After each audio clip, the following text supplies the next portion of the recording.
Jo sí que dic així, que si evidentment és legal el procés de discussió i debat d'aquesta llei, el que dic és que s'ha produït un frau democràtic, perquè s'ha aprofitat una manera, un recoveco, per a eludir els controls necessaris que un avantprojecte de llei que ja estava i que les entitats ja el tenien i els sindicats el tenien, per a evitar aquests controls que finalment tampoc han pogut eludir perquè tot el món sap i coneix el dictamen del Consell Jurídic Consultiu que posa de volta i mitja esta, jo diria, no sé si proposició, projecte o almenys, en fi, intent de llei. Per tant, jo sí que dic, senyora García, i ho mantinc, i no és mentida, que vostès han utilitzat un frau per a, primer lloc, finançar la ILP,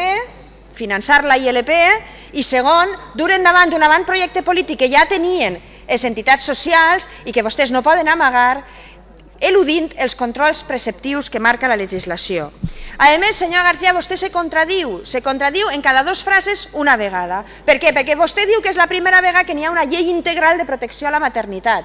Per a rengló seguit dir que evidentment no anem a parlar ni d'educació, ni de sanitat, ni de formació afectivo-sexual, ni d'anticonceptius. Entonces no és una llei integral, perquè integral significa que toca tots els palos, i toca l'educació, la sanitat, la formació afectivo-sexual i els anticonceptius, perquè resulta que per a protegir la llibertat de les dones, que vostè utilitza així les paraules però que de forment ni un gra, per a protegir la llibertat és evident que haurem de tocar els palos de l'educació, la sanitat, la formació i garantir la llibertat de les dones a decidir. Vostè quan parla de llibertat està referint-se només a la llibertat de dur endavant l'embaràs. I això no és llibertat, això és la seva opció, única.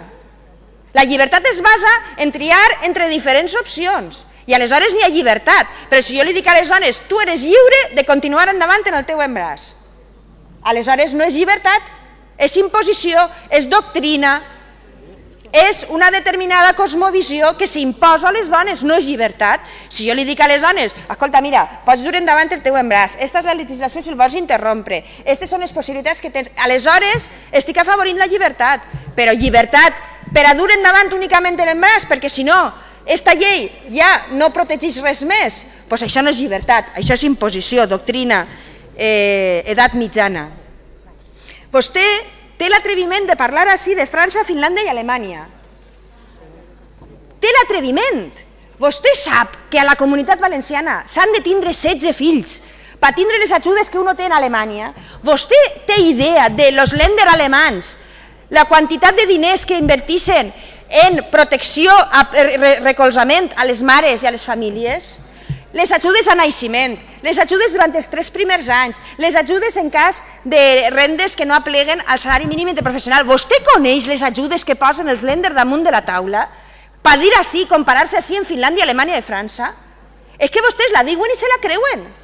Però és que resulta que s'han de tindre 16 fills per tindre les mateixes ajudes que en Alemanya tens tinguent un fill.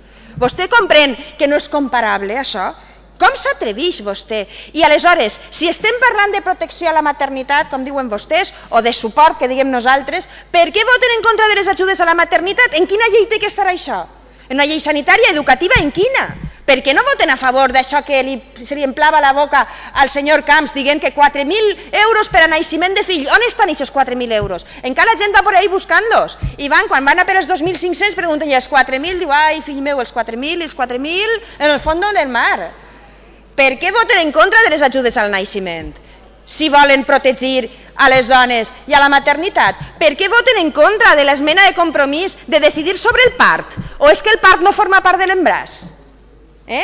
Per què voten en contra de que les dones puguen decidir i tindre el temps suficient i no estar, en fi, en una dinàmica de, bueno, jo així tinc que parir en funció dels torns, dels metges, dels recursos, No, per què no protegeixen també el part que forma part de l'embaràs?